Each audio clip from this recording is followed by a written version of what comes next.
Who could be ringing the church bell at this time? Maybe it ain't an ooh, Father. Maybe it's an it. And maybe it's tolling the bell. Oh, there's no such things as ghosts and monsters. Haven't I made that clear to you?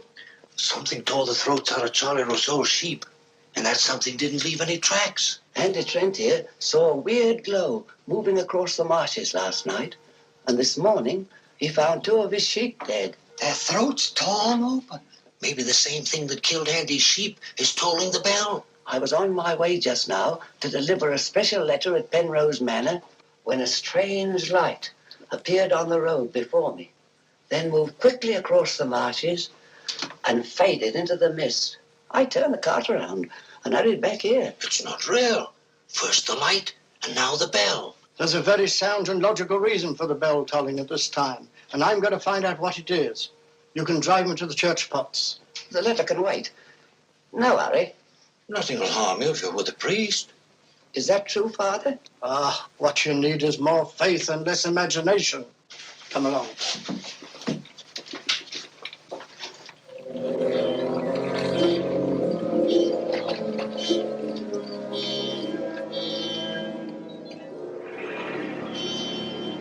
I'd better deliver that letter to the manor. I'm sure it's important.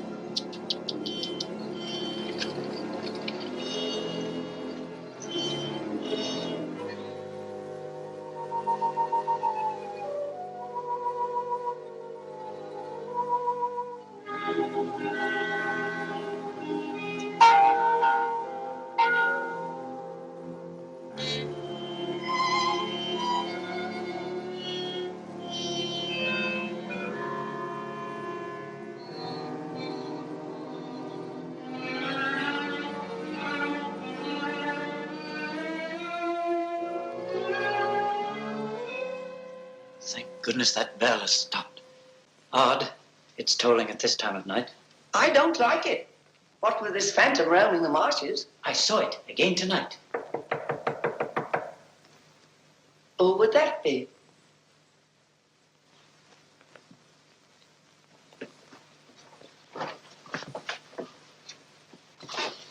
Where's Lord Penrose? He's gone to Quebec. Get him on the phone immediately. What's happened, Father? Lady Penrose, dead, clutching the bell rope, calling for help. It was dreadful. Her ladyship. Call Sergeant Thompson at the police station. Ask him to come to the church immediately. Come with me, Potts. I'll need you. Yes, Father.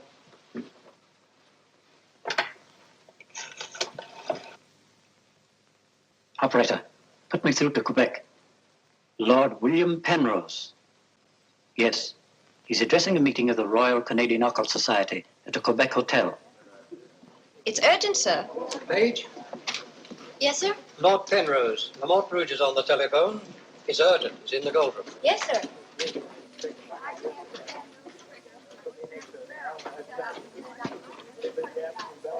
Gentlemen, as you know, the greatest obstacle in proving the authenticity of the occult lies in finding facts.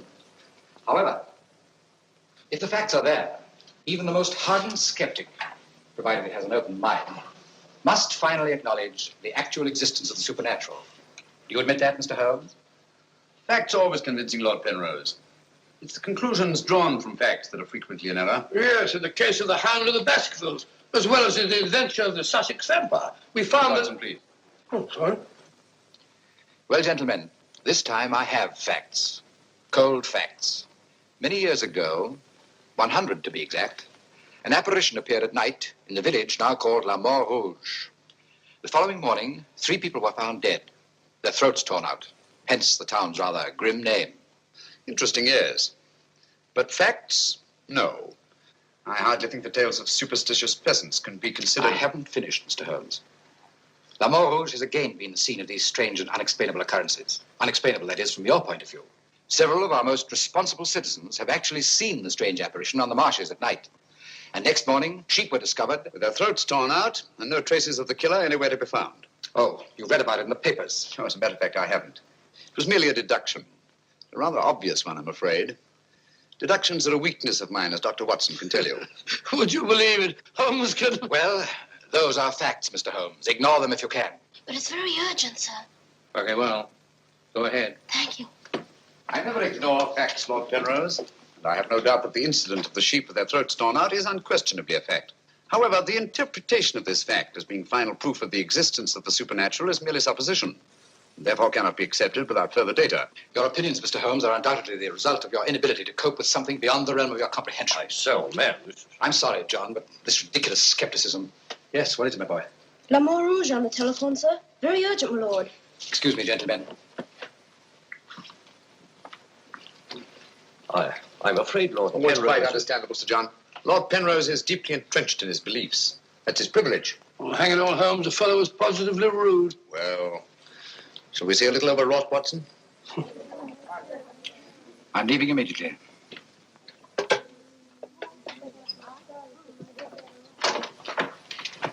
Order my card, Watson. Hurry. Yes, sir.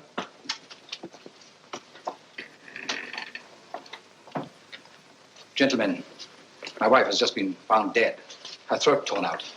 In exactly the same manner as the sheep. This is terrible. I say, you don't think that it's... Undoubtedly, Mr. Holmes, you would call it murder by person or persons unknown. I'm sorry. If I can be of any assistance... Thank you, no. I'm afraid the happenings in La Mort Rouge wouldn't interest you, Mr. Holmes. Under the circumstances, I think we should adjourn. Yes, indeed, Sir John. Holmes, what a terrible thing. Sir John, would you be good enough to convey our condolences to Lord Penrose? Yes, I'd be glad. Say, well, can't we get something to eat before we leave? You don't often get food like you do here. Don't you ever think of anything else besides your stomach? No, not often. I got to get a paper. Morning. Good morning, sir. I imagine you'll be glad to get back to London, Mr. Holmes. Yes, indeed. Oh, by the way, there's a letter for you, sir. Thank you. Oh, here's something about Lady Penrose. She was found in the church with her throat horribly cut. Evidently dragged herself from the marshes nearby and tried to summon help with a bell rope. What's in it? What is it, Holmes? Listen to this, Watson. Huh? My dear Mr. Holmes, I've every reason to believe my life is in danger. Yet, if you were to ask me how I know, I couldn't give you a logical answer. There is nothing tangible, yet like a terrible premonition, it is all so frightfully real. I heard of your being in Quebec, and I'm turning to you, a stranger, and asking your help, in the frantic hope that you will not fail me. Oh, who's it from? It's signed Lillian Penrose. Lady Penrose? A letter from the dead woman? Or what's it mean, Holmes? I should say that Lady Penrose lived in fear of her life. Some secret hidden in our past, in all probability. Oh, perhaps it isn't as simple as that. What if Penrose is right? I'm glad we're going back to London. Things like that can't happen in Baker Street. Oh, it's a pity, Watson. Huh? Do you know a village by the name of La Rouge? Yes, sir. It's about 12 miles from here, up towards the falls. Thank you. Great Scott Holmes, you mean you're going to take on the case? Right. Telephone the airport and cancel our reservations, will you? Certainly, sir. Consider, Watson, the irony, the tragic irony. We've accepted the commission from the victim to find her murderer. For the first time, we've been retained by a corpse.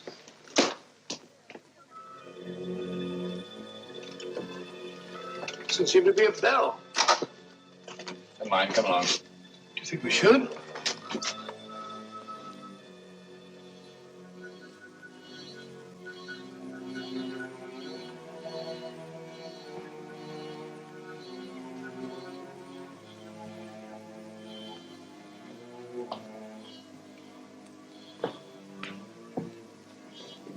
What a cold, cheerless-looking room. Yeah.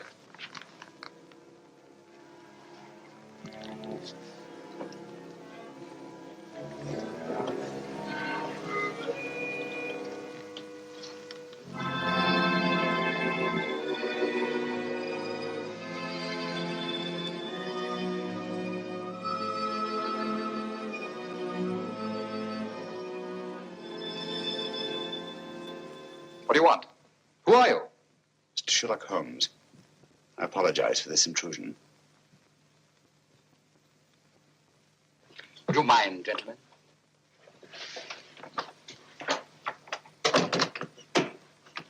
Mr. Holmes, is it your custom to burst into people's houses without ringing the bell? We couldn't find the bell, sir. If you've come here to use the death of my wife to prove your theories, I must ask you to leave. Penrose. I received this letter from Lady Penrose this morning.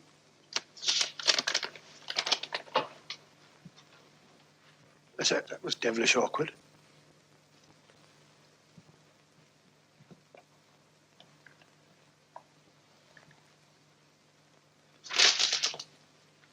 I'm afraid you're a little late, Mr. Holmes. My wife's dead. And I've come here to find her murderer. You might have saved yourself the trouble.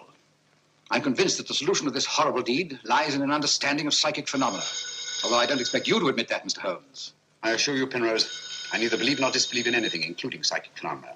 If I could just see Lady Penrose, it might help dispel much of the mystery that surrounds these happenings in La Rouge. Drake! Why don't you answer the blasted thing? Sergeant Thompson has charge of the case. You'll find him at the police station. And now I must ask you to go and take your assistant with you.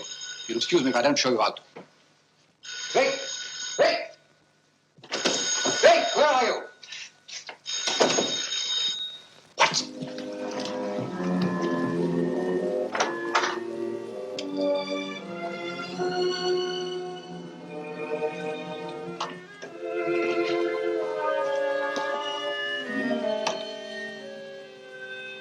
I've seen it before. Right, Watson, you have. Yes, but where? Never mind that now. We must examine the wound before Penrose returns and has us thrown out of the house. Clumsy job. Just missed the jugular vein. Must have bled to death. And it bled for several hours, eh? Possibly more. Long enough for Penrose to leave La Rouge and reach Quebec in time for the meeting? Holmes, you don't suspect I Penrose? suspect nobody, Watson. I was just asking a question.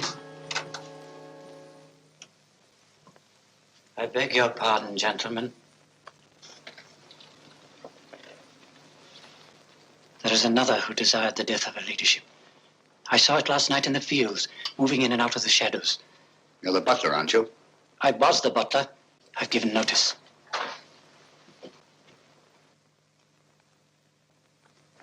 Drake! Get out. Get out of this.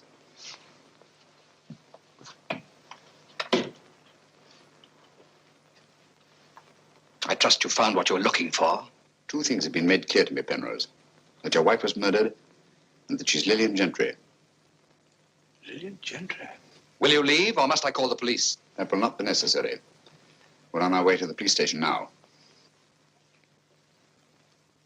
The wounds found on Lady Penrose's throat are identical with those found on the throats of the dead sheep. Now, I'm not a superstitious man, Mr. Holmes, but I don't know of any weapon capable of inflicting such wounds, except an animal's claw. Of course, it could be done A five-pronged garden weeder? Not that garden weeder, Mr. Holmes. That's mine.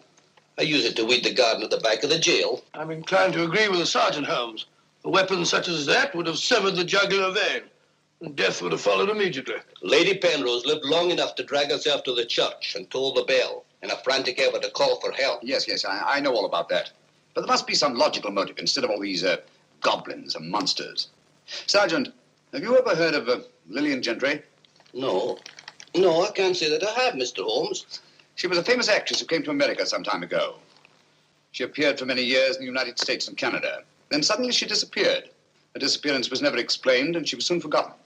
But what's the connection between Lillian Gentry's disappearance and the death of Lady Penrose? Lillian Gentry and Lady Penrose are one and the same person. The same person? Precisely. One more question, Sergeant. Do your files show anyone with a prison record living in La Mort Rouge? No, Mr. Holmes. The only person having any connection with a prison is Emile Journet. He came here 2 years ago with his daughter and bought the hotel. He was a guard at Talon Prison. Thank you, Sergeant. I hear there are a lot of prairie chicken in these parts. I'd like to have a bag of them someday. I think that can be arranged, though. Yes, we can stop over the farmyard and you can shoot all the chickens you want. That's all very funny, Holmes. Here you are, old fellow. We're going to engage rooms at Monsieur Journet's hotel. Landlord! I say landlord! Place seems deserted. Won't be for long if you billow like that. Landlord! Oh, sorry, Holmes. Got to try and make summer. Yes, monsieur? My dear, have you got a room for us? Yes, monsieur. Good. Sign here, please. I'll sign for us both. Well, thank you. You seem very young to be in charge here. Yes, monsieur. You are Mademoiselle Journet? Marie's your name, monsieur. My dear, you've been crying. Why? Papa's going away. Oh, come now. Is that such a tragedy? Did you cry if your papa were going away, Watson? I don't believe so. This way, monsieur. Bring your bags. Yes, of course. Wouldn't I be unhappy if my father would see my father for years? He died about 20 years ago in Shelton.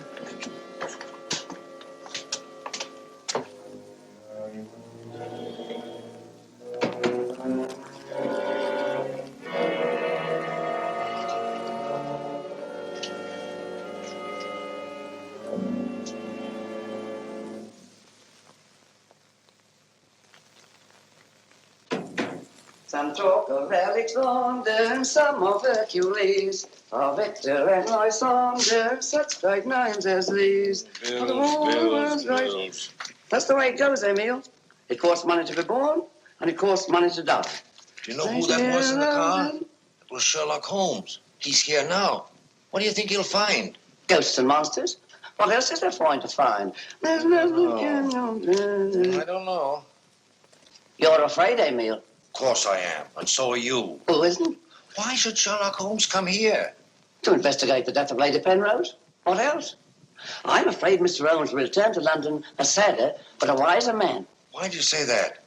Well, you can't arrest ghosts and monsters, can you now? Well, I'm on my way. The mail must be delivered. Some talk of Hercules, some of Hercules. That's better. This room gives me the creeps. It is very seldom used, monsieur. It isn't often that strangers come to Le Mort Rouge, and when they do, they never stay. I can't say that I blame them. Will your father be away for long? I don't know, monsieur. When is he leaving? I don't know. Marie! If you need anything, just ring, monsieur. That girl's frightened, Holmes. Obviously. She made the mistake of telling us that her father was leaving. Huh? You don't think that Journet... Suppose we have a little talk to Monsieur Journet. It might prove illuminating. Didn't I tell you not to answer any questions? Yes. Didn't I tell you to keep a silent tongue in your mouth? Yes, Papa. So you told them I was going away? Yes, Papa. I'll teach you to keep your mouth shut. Monsieur Journet, just why are you leaving La Mort Rouge at this particular time? I'm not leaving. What gave you the idea that I was? Your daughter? My daughter's mistaken.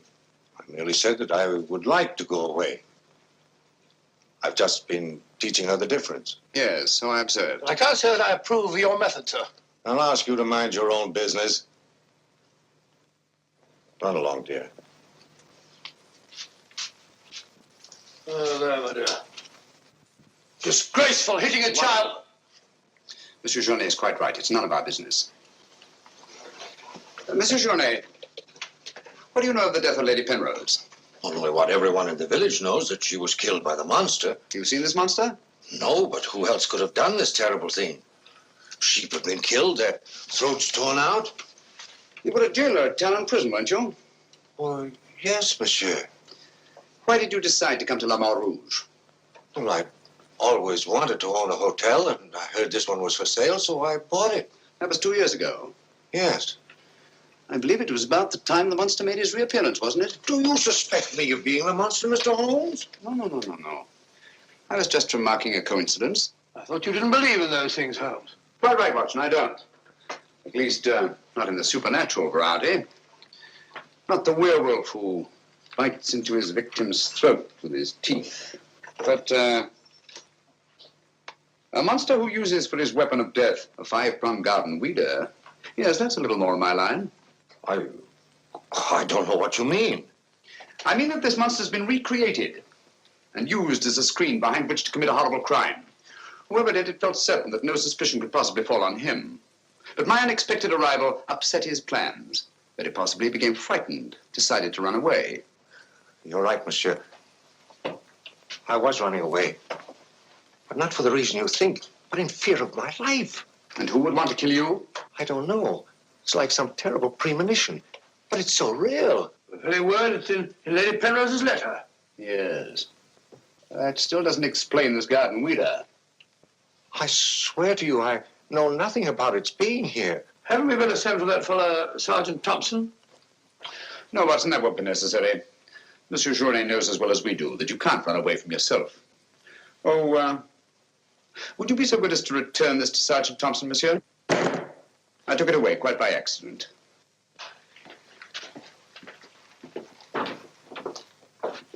Monsieur Journet knows as well as we do. You can't run away from yourself. This fellow Journet seems a very frightened chap. Do you think he'd have any connection with Lady Penrose's murder? Time will tell us many things, Watson. And now, my dear fellow, there's something you can do for me, if you will. Anything, Holmes? I knew I could rely on you. I want you to mingle with the people in the cafe tonight. Find out all you can and keep a particularly sharp eye on Journet. But you sort of take over the case. That's right, old boy. I want to get a good night's rest before starting out again in the morning. Oh, and incidentally, make yourself as inconspicuous as possible, will you? Inconspicuous? You can depend on me.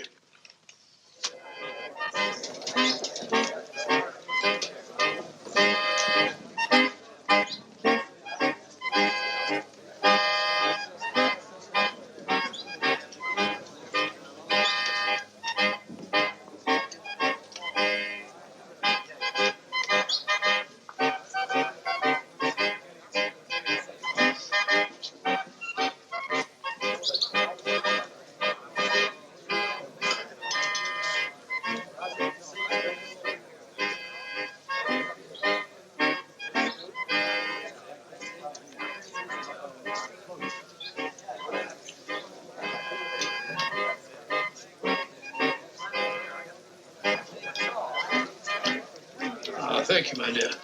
I'm glad to see that the tears are all gone. Are you feeling better? Thanks to you and Mr. Holmes, Papa's not going away. Not going away? Oh, good.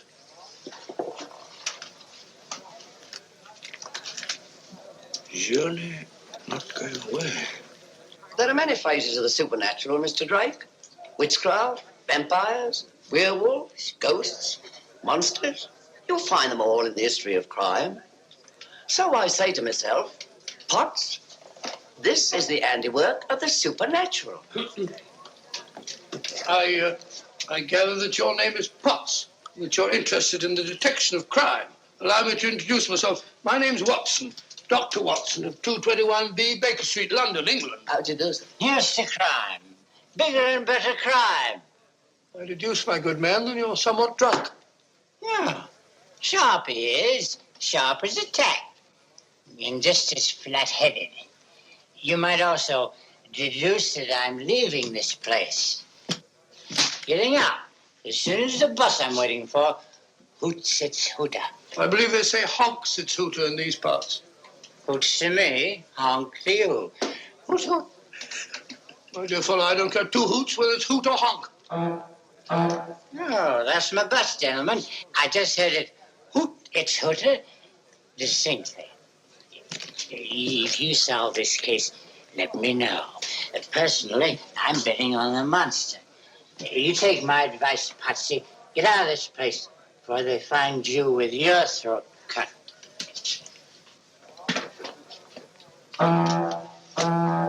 Hoots! It's hooter.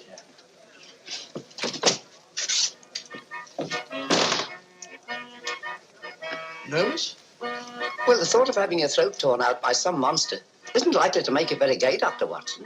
Indeed. Some of Monsieur Journet's excellent wine will soon remedy that. Marie, would you bring a bottle of this excellent wine for my friend here? Yes, monsieur. But as a student of the occult, supposing you give me your theory of this murder. You like this wine? Oh, but Dr. Watson, I never drink anything stronger than milk. Teetotaler? No, hiccups. Every time I drink alcohol, I have hiccups. Sorry.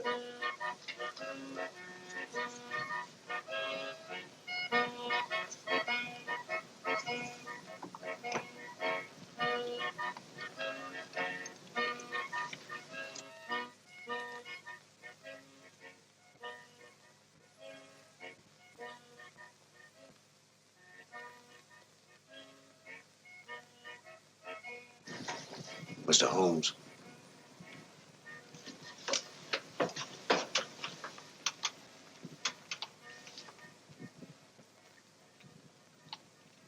Mr. Holmes.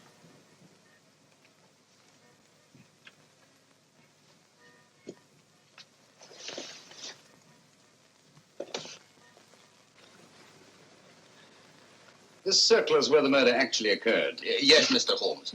There's a footpath just beyond the church which leads across the marshes. Follow it for half a mile and you'll be there. Thank you, Sergeant. I'm sure I'll find it. Mr. Holmes, I wish you'd let me go with you. It's dangerous on the marshes at night. These swamps, one false step... I'm sorry, Sergeant, but it's important that I go alone. I'll keep close to the path. Well, will Dr. Watson be going with you? No, Sergeant. I asked him to do some research work of his own, and by now he's probably magnificently involved. Good night. Good night, Mr. Holmes. But according to your theory, Dr. Watson, everyone in the village is under suspicion. Pardon me. It's quite all right. Oh, thank you. Murder is a very interesting study, gentlemen. I well recall a short story by that brilliant author, G.K. Chesterton, in which the murder is committed by a postman. I refer, of course, to the Invisible Man, a brilliant bit of deduction on the part of Father Brown. I'm a postman. Precisely why I mentioned it, to illustrate the absurdity of assuming because one man in a postman's uniform is a murderer, any other man in the same uniform should be suspected. Thanks. Had me worried for a minute. Oh, flabbergab.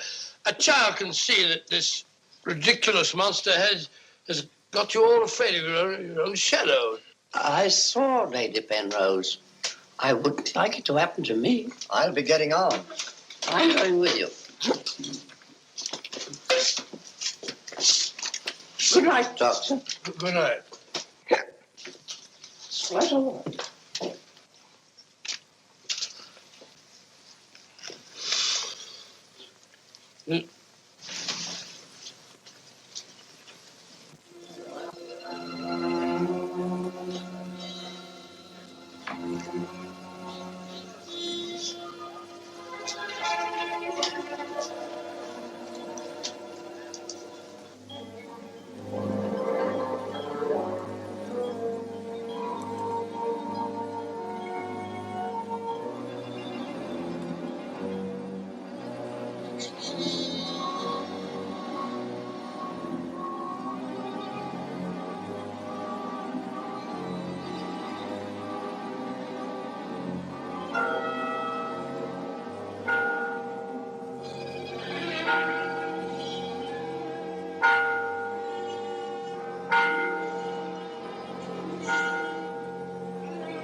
Well, what's so strange about a church bell ringing? It rang the same time last night.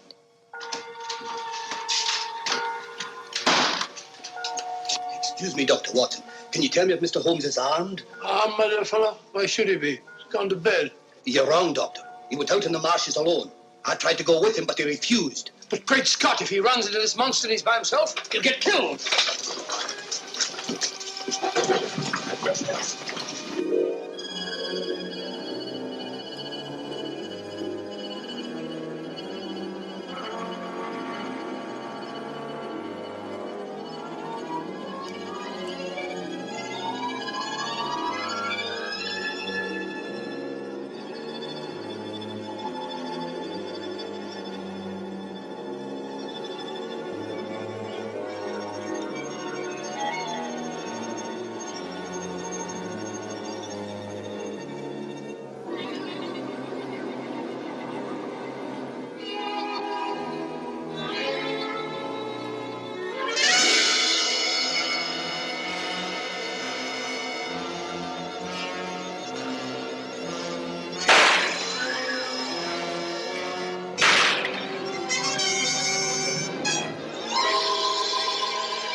Holmes, are you all right? Where are you, Watson? Here I am. Over here, Holmes. Watson, where are you? I'm in the bog. Oh, good gracious. Come here. Your instructions were to mingle with the people and stay in the cafe. Sergeant Thompson said you were out here alone, so I thought you might need help. Yes, so you proceeded to fall in the bog, eh? Fall? I was pushed into the blasted thing. Pushed by the most ghastly apparition. Came at me like a roaring furnace, with spitting fire in all directions. Before I could get my revolver, the thing was upon me. The next thing I knew, I was in the bog. Are you all right, Mr. Holmes? I heard shots. Yes, I'm all right, but Dr. Watson here seems to have encountered the monster. He has? Come on, old fella. We'd better get you out of these wet clothes and into a hot tub before you catch a death of cold.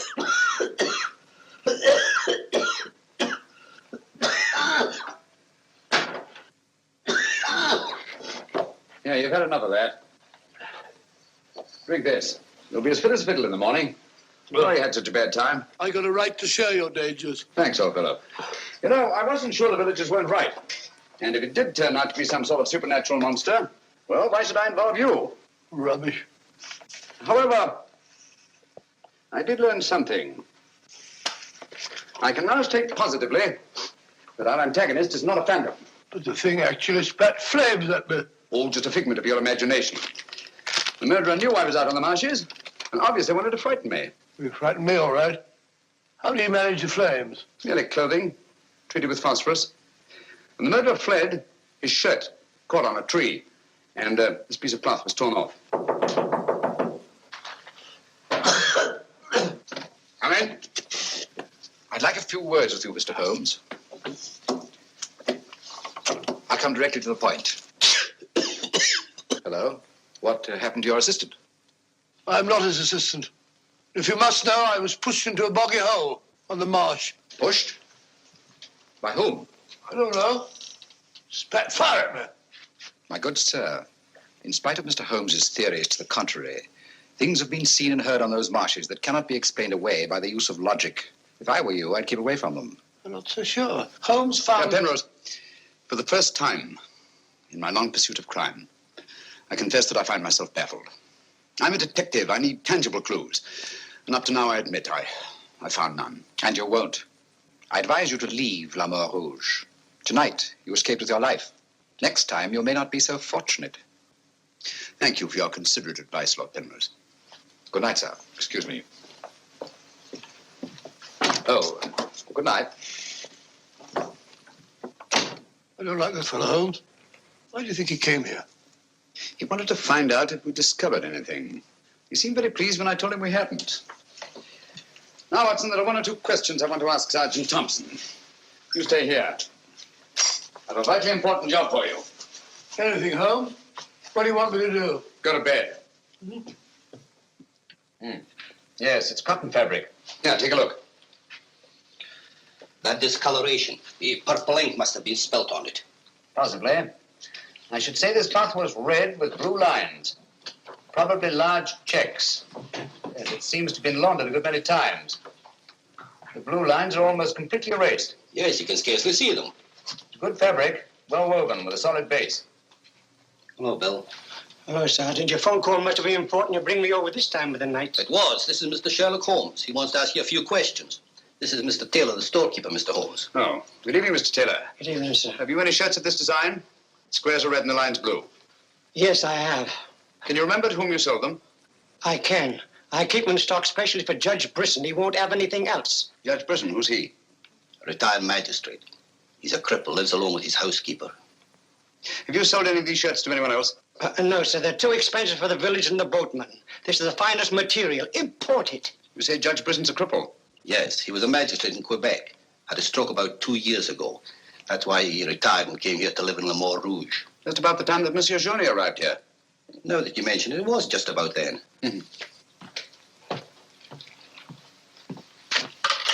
Hello, operator?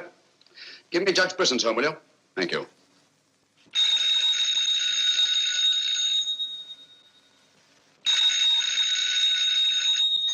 Nora.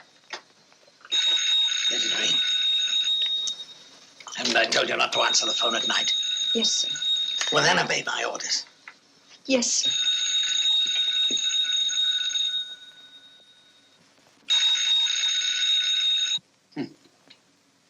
No answer. Where do you live? On the Marsh Road.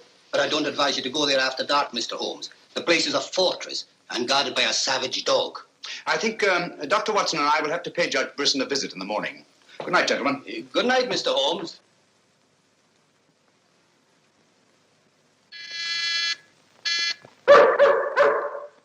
Two locks on the door. One of them new. Yes, I should say that Lady Penrose's death had increased Judge Brisson's terror. Don't like the sound of that dog. No, sounds hungry. Possibly ravenous. Couldn't we come back after he's had his breakfast? I'm sorry, Watson. Our business won't wait. Oh, stop now. Yes, Watson. Good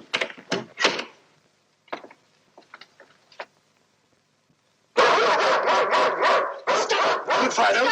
Good Fido. Good Marty. Good Winnie. Who is it? Sherlock Holmes and Dr. Watson. I telephoned Judge Brisson we were coming. You can't come in. He's given orders no one is to be admitted. You wouldn't want Judge Brisson's death on your hands, would you? No, sir. Then you'd better let us in. I'll probably lose my job for this. Not after we've talked to Judge Brisson. My good woman, you keep an eye on that dog. Oh, don't worry, Watson. You know as well as I do. The dog won't touch you if you're with its master or mistress. Well, you know it and I know it. We're quite sure the dog knows it. Good dog. Happy dog. Nice, Winnie. Good Winnie. Good Winnie.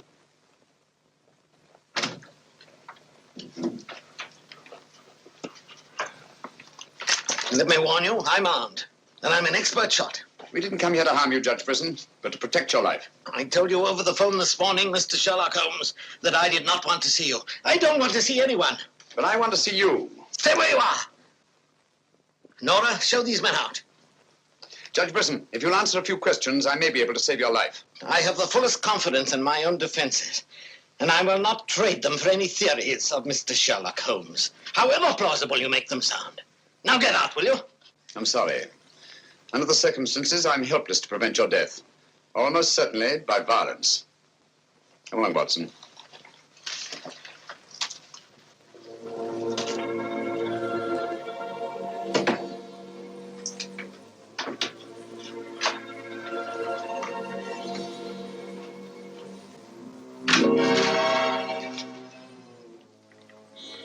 Pardon me. May I trouble you with that envelope?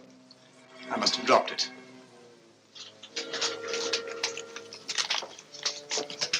Thank you. You're a very clever man, Mr. Holmes. A crude device, Judge Brisson, but it's confirmed my suspicions that you're not the cripple you pretend to be. I'm sorry. But I'm frightened of everything and everybody. Why don't you sit down? You want to get shot, Holmes? Come in, Watson, and close the door. Sit down, old fellow. Judge Brisson has decided not to shoot us. Oh, very kind of him. Gentlemen, this fear is driving me mad. It's quite understandable. The whole village seems to be consumed with fear. But in your case, judging from your vicious dog, those barred windows, and that hunting rifle, it's not fear of the supernatural. Just what are you afraid of? Well, truthfully, Mr. Holmes, I don't know. And yet I feel its very presence. At times, I feel I can almost reach out and touch it. When I first came to La Mort Rouge, I had a slight attack. It affected my legs, but, well, I've recovered. And you've continued the deception, using the wheelchair as an excuse for not going about the village. Well, you see, people would be more inclined to accept my hermit-like existence. Yes, naturally. Tell me, Judge Brisson, had you ever heard of Monsieur Journet before you arrived at La Mort Rouge? No, I hadn't. How many of these shirts has your housekeeper purchased for you? Oh, 4 or 5. I'm not positive. You still have them? Well, 1 or 2 became badly worn, and I told my housekeeper to give them to a man who was doing some work for me at that time. Can you describe him?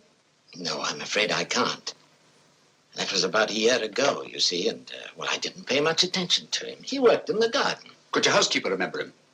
No, that was a different housekeeper then. She went to the United States. Try to remember, Judge Brisson. Your life may depend on it. I do remember one thing. He had a very slight limp. I used to watch him from that window as he walked across the lawn. Splendid. Continue your vigilance, Judge, and under no circumstances allow anyone to enter the house, even someone you may know well. What's that mean, Holmes? It may mean nothing, Watson, and it may mean everything. I'm quite sure that Sergeant Thompson will have observed a man with a limp in a village the size of La Mort Rouge. Good day, Judge, and thank you. Good day, sir.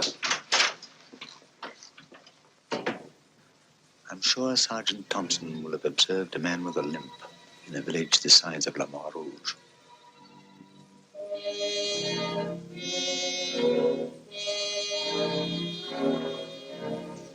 This is what's left of the Delaport Hotel, Mr. Holmes. Dana sleeps here when he's in La Mort Rouge. Spooky old place. The villagers call it the ghost house. It's been deserted for years.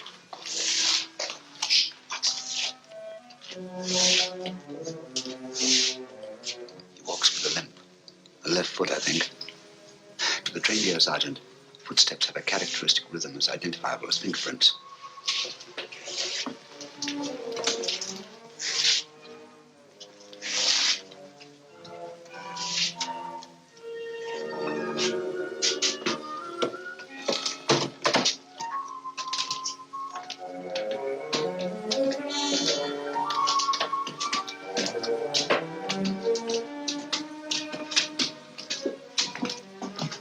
What do you want? Come to have a talk with you, Tanner. I've done nothing. Then you won't mind answering a few questions. What do you want to know? Tell me, Tanner, where were you 2 nights ago? Down the river. Last night? I just got back tonight. You're lying. You can't frighten me. But now I got a job to do. It's quite evident that you haven't been on the river within the last 48 hours. Are you trying to make me out the murderer of Lady Penrose? How do you know she was murdered? I'll tell you how you know she was murdered. Because you murdered her. Holmes, look! In there! The monster! That's right, Watson. One of Brisson's shirts, which Tanner here treated with phosphorus. Take him, Sergeant. I'll give you all the evidence later. Look out!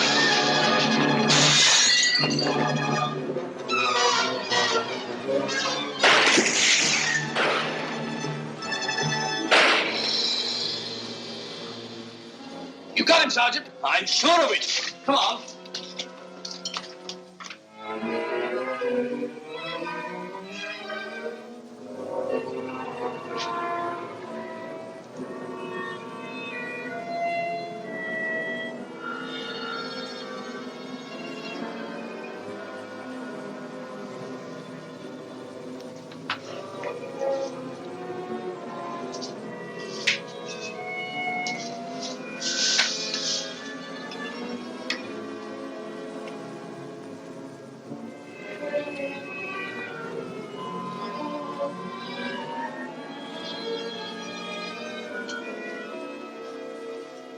I see no reason why we shouldn't leave for home tomorrow.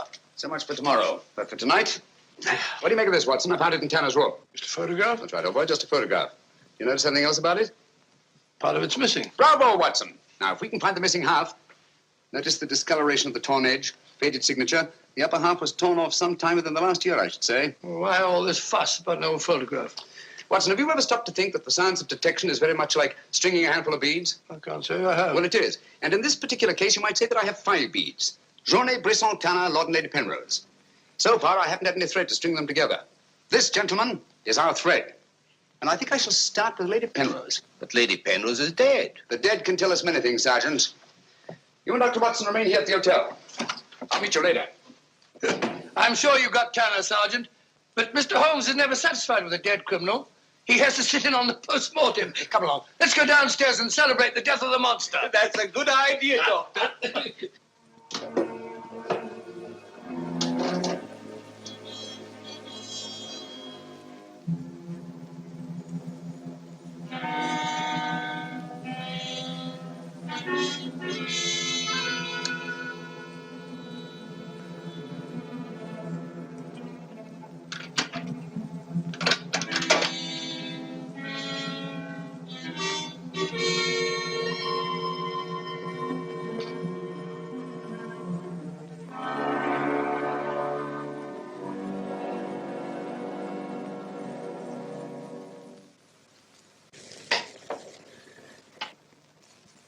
So the great Sherlock Holmes becomes a common thief.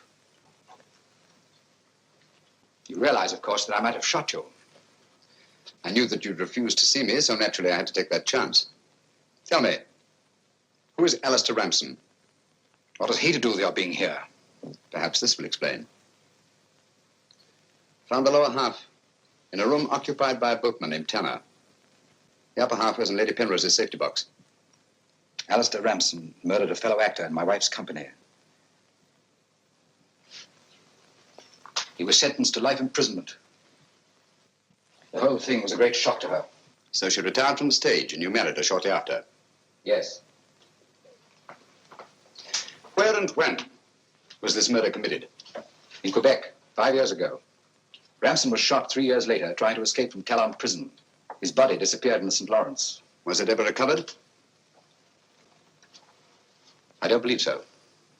Penrose, Alistair Ramsden and Tanner are one and the same person. What? It was he who sent the upper half of that photograph to your wife as a warning. What could my wife have in common with a murderer? Yet he killed her. He killed her? Yes. The monster was none other than Tanner himself. We found a shirt impregnated with phosphorus in his room. Tonight, when we faced him with the evidence of his crime, he bolted and jumped out of the window into the river. Sergeant Thompson fired a couple of shots at him. He's dead? In a way, yes. I don't understand. Tanner is dead only because he was discovered, and have therefore outlived his usefulness to his creator. But I'm afraid that Alistair Ramsden, the actor, who created and played the part of Tanner, is very much alive. But surely, now that you know who the murderer is, the police... It's not quite as simple as that. During the time he's lived here, Ramsden has undoubtedly established another character for himself, perhaps several others, who are by now familiar to the people of the town of Le Mans Rouge and quite above suspicion. He could be almost anyone in the village. He may even have been your butler, Drake. This is fantastic. Yes. Yet Lady Penrose's death is only the beginning. There's no saying where this madman will strike next. Tell me, is there anyone else in Le Mans Rouge who may have been connected in any way with the case of Alistair Ramsden? Judge Brisson was the magistrate who tried and sentenced him.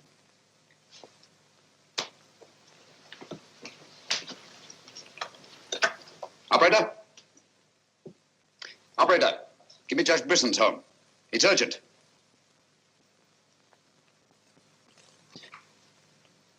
Judge Brisson, this is Sherlock Holmes. Oh, yes, Mr. Holmes. Oh, I'm quite all right, thank you. I've chained up the dog, as you asked. As I asked? I haven't telephoned you before. Somebody's obviously imitated my voice in order to gain access to the house. Oh, certainly, Mr. Holmes.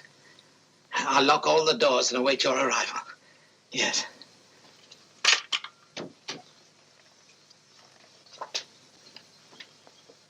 Nora! Nora! If I can be of any assistance, Mr. Holmes... Thank you, but I'm afraid... You think Judge Brisson's life's in danger? I only hope I'm in time to prevent a second murder.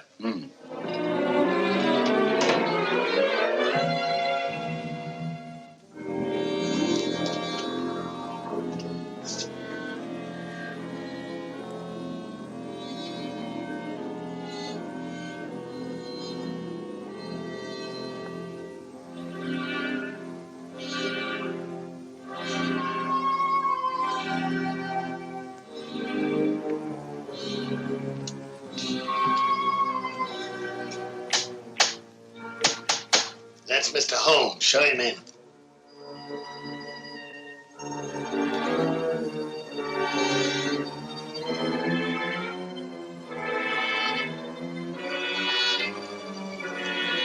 Hurry up, hurry up.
You know who it was? I don't know. I don't know.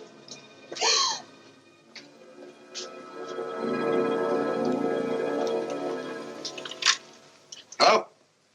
Operator, Monsieur Jaune's cafe. I want to speak to Sergeant Thompson. It's urgent.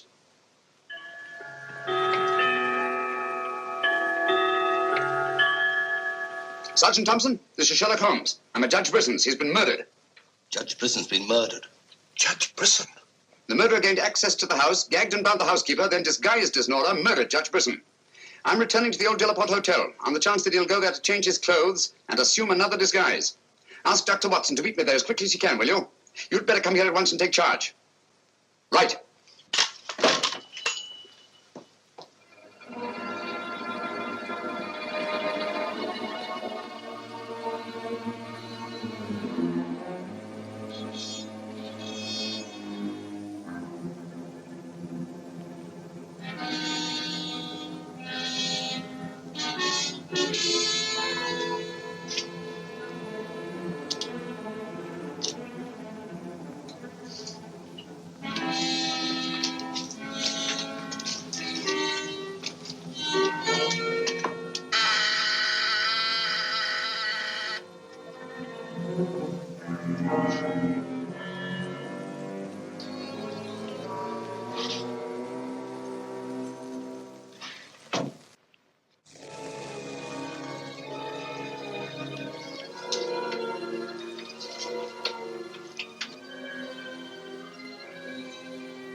Throw your revolver on the floor in front of you and raise your hand, Sherlock Holmes.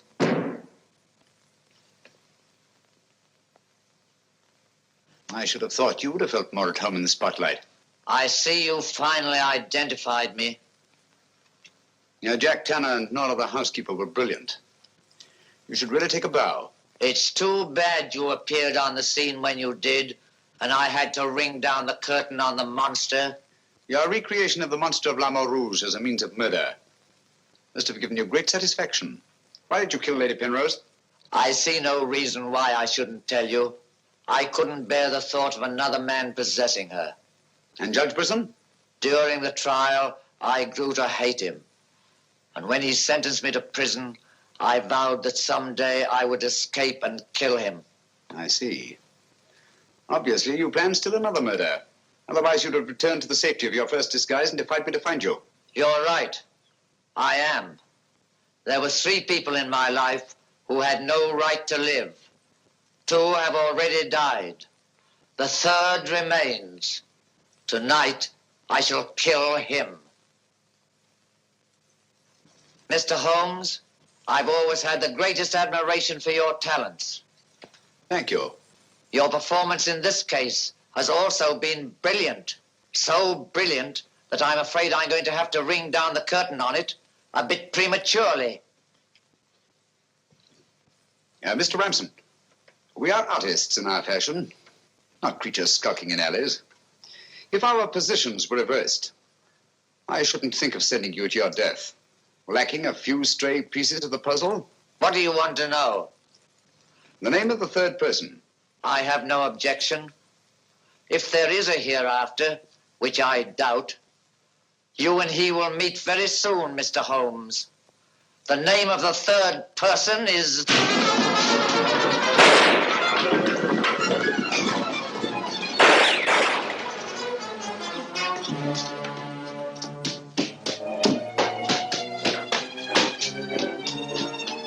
Coming, Holmes! Look out, Watson!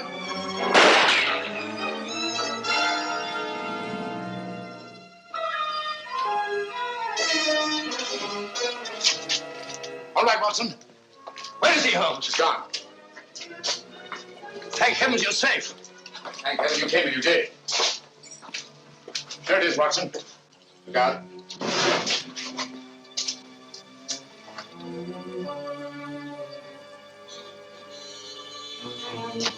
So you got away again? Yes, Watson. Over that warehouse roof, most probably. What as far as a room. Yes. This is obviously the secret room where his disguises were created. Looks like an actor's dressing room. He is an actor, Watson. One of the finest acting talents of our time. Look at this. Nora, the housekeeper. His name's Alistair Ramson. Alistair Ransom? Never heard of him. No, that's not important. The important thing is that he murdered Lady Penrose and Judge Brisson. Great Scott, he did it. Yes, Watson. This Ramson is a paranoiac. His orgy of crime is not complete. There's still another. I was just about to learn his name when you so conveniently fell down the stairs. Oh, sorry, old chap. You can be, old boy. You saved my life. Look at this, Watson. Tanner. Tanner? Where do you think he'll strike next? Obviously, Journet is to be his 3rd victim. Journet? Yes, Watson. As in the cases of Lady Penrose and Judge Brisson, Journet also felt his presence. But in each case, it was vague and unexplainable. Well, what connection can he have with Judge Brisson or Lady Penrose? Journet was a guard at Talon Prison, where Alistair Ramson was confined. He's the 3rd person against whom the murderer holds a grievance. Now he's disappeared. Journet disappeared? So Marie told us in the cafe? Watson, Journet's disappearance can mean only one thing. He's in hiding. Our job is to find him before Ransom does. Journet is the only man who can lead us to the murderer. We'd better have a talk with little Marie. Raise your voice and sing along, sing till the echo rings. Don't ever let a single soul worry about anything. Find what you make it so you can make it what you will. Never be weary, ever be cheery. Hello, Potts. Have you seen Marie? No. Have you seen her? Can't say I have. And are we really glad to be back from a foreign shore? You'll hear a laughter ring to the laughter of Marie? Watson. home, you'll know we can roam away from the ones that we love.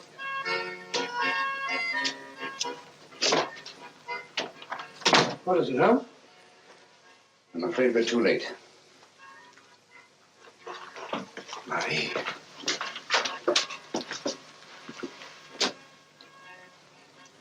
Don't touch anything, Watson.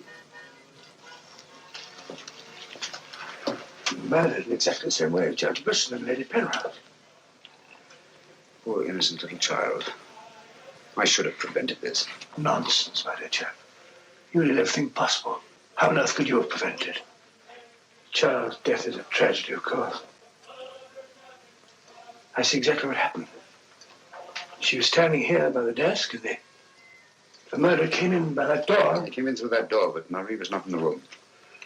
She alone, of all people in the cafe, saw Ramson enter this office. It was someone she knew well. Someone who might have a message from her father. So she followed him here. And when she refused to tell him where her father had gone, he killed her. Ramson already knew that Johnny had disappeared, but he didn't know where. When he questioned her, she became suspicious, and it was then that he killed her. Telephone Sergeant Thompson, will you? He's at Judge Brisson's. Ask him to come here at once. And see that no one leaves the cafe until he gets here. The murderer may be among them.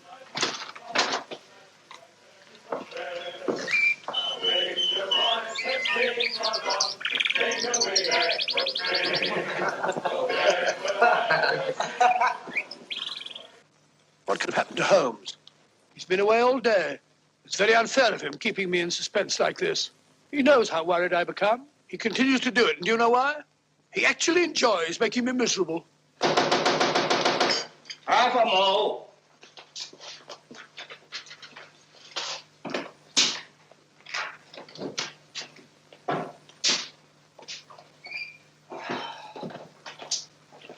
No good, Watson. It won't work. What won't work? I've been to every place where Jonet could possibly be in hiding. That's where you've been all day. Yes, Watson, and I must admit that I'm completely baffled. We've got to find Jonet before it's too late. But how? I've been everywhere within a radius of 5 miles of this village. I've even been to the church in the hope that he'd disguise himself and attend Mass. He may have gone to Quebec. Every road's covered. He hasn't left this vicinity, of that I'm certain. All right, I'll answer it. Hello? Hello?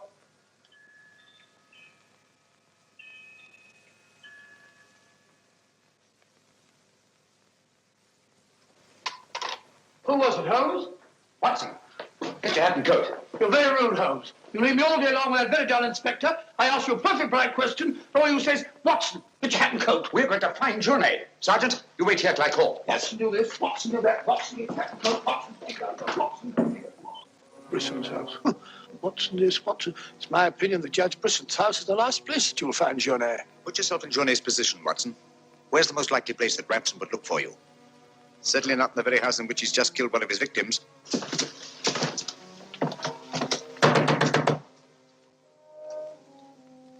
Jonet! Jonet! It's Sherlock Holmes and Dr. Watson. We're here to help you. I don't like the look of it, Holmes.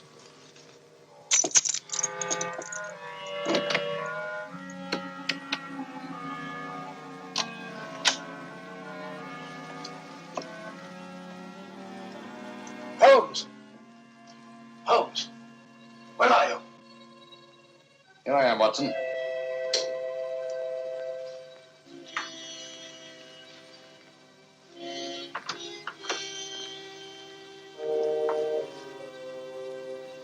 Jonet! What do you want? We've come to help you. How did you know I was here? When you called your hotel just now, I answered the telephone. The chimes of Brisson's clock here merely confirmed what I already knew. You must return with me to the cafe at once. I'm not leaving this house. The murderer's waiting out there in the marshes to kill me the moment I leave here. Naturally, but first you must have the opportunity. If you return to the cafe, you'll have that opportunity. It's the only way we have to apprehend the murderer. What if I refuse? Jonet, what I have to say to you is not going to be easy. Marie... What? Murdered. Now you know why you must return. This fiend must be brought to justice. Justice? This monster kills my poor innocent child, and you talk of bringing him to justice. Will that compensate me for the death of Marie? If it's the last thing I do, I'll kill him with my own hands. You can't take the law into your own hands. Once you return to the hotel, he'll make an attempt on your life. Then we'll get him. How will we know who he is? We already know. It's his disguise that we haven't penetrated. Who is he? Alistair Ramson. Recognize the name? He attempted to escape from Talon Prison when I was a guard there. Jonet, if you don't want to remain in hiding for the rest of your life, you must return to the hotel and help me to put an end to this monster for all time. Come. Let's go. Good.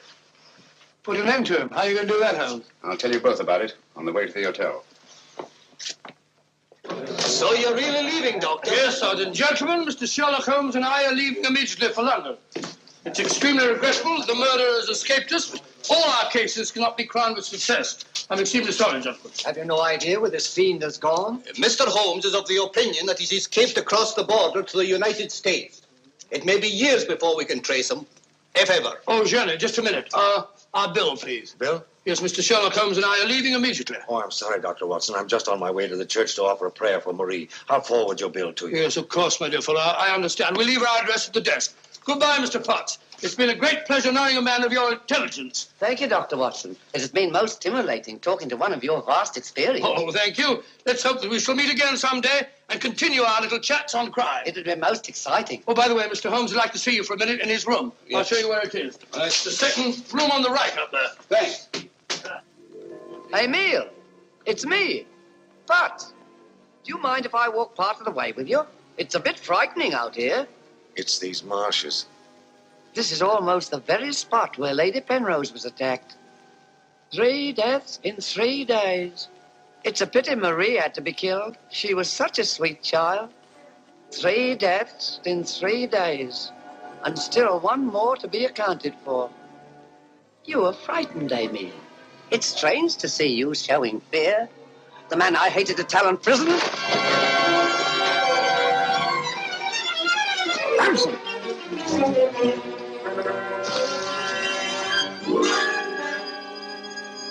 Sherlock Holmes. Yes, Mr. Ramson. So you see the final curtain has not fallen after all. I thought you were on your way to London. Naturally, that's what I wanted you to think. That's why Dr. Watson announced our departure in the cafe. Journey's leaving was purely bait to bring you into the open. I merely replaced Journey once he was outside on the street. May I say, Mr. Ramson, that your disguise as a postman was a masterpiece of ingenuity. Your very choice of the role put you above suspicion. It was quite easy. I simply disposed of the real Mr. Potts after he had passed his civil service examination and had been assigned to La Rouge. You realize, of course, that you'll never hand me over to the police alive. It's not my function to be your executioner. My duty is to hand you over to the authorities, which I fully intend to do. You're an optimist, Mr. Holmes. No, not necessarily. We're surrounded by police awaiting my signal.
I've killed him. With this. Ransom's instrument of death has been his own executioner. Well, gentlemen, our search for the monster has ended where it began, on the marshes. Hey, Watson? Watson, where are you? Why isn't he here? He was with us a minute ago. Watson! Here I am, Holmes. Where are you? I've fallen in another hole.